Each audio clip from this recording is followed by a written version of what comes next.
may make us feel what they feel in the movie. In what part of the movie have you seen their chemistry? The last scene, both of them confess their feelings to each other.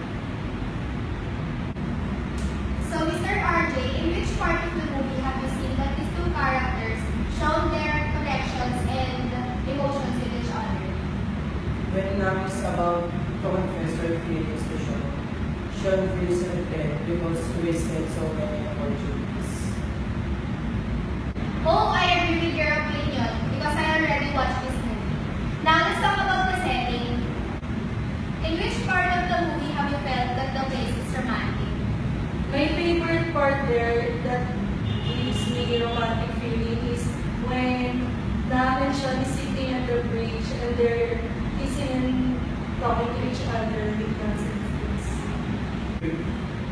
For me, the concept of this movie is very great and realistic because it really gives impact to the audience and viewers like me.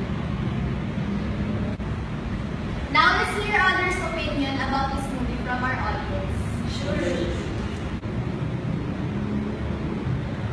Good day, sir. Welcome to Jules TV. May I know you? What's your name and where are you from? I am Sean Sasha from Manila. Can I ask you a question, sir? Sure. What do you say about the movie Crazy Little Thing Called Love? I find the movie great and it is very special for the teenagers. If you're going to rate the movie in the scale of 1 to 10, what score will you give? I will rate the movie 8/10 because it's not suitable for my age, but somehow it gives impact to me. Okay, thank you so much, Mr. Sean, for your opinion.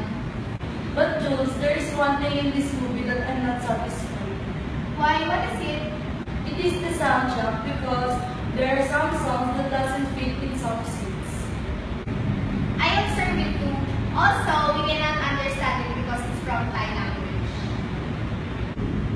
Now, let's talk about the memorable line in this movie. Miss Pinky, what is your favorite line in the movie?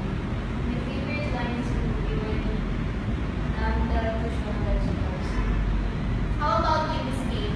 My favorite part there is when Sean said that he's waiting someone from US. How about you, Mr. RJ?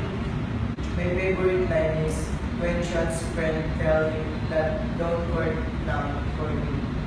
We're inviting all of you to please watch the movie Crazy Little Thing Called Love because it has a lesson, message, and gives impact especially to the teenagers. So that's all for today. Our bullet of the day is nothing worth having comes easy. Bye!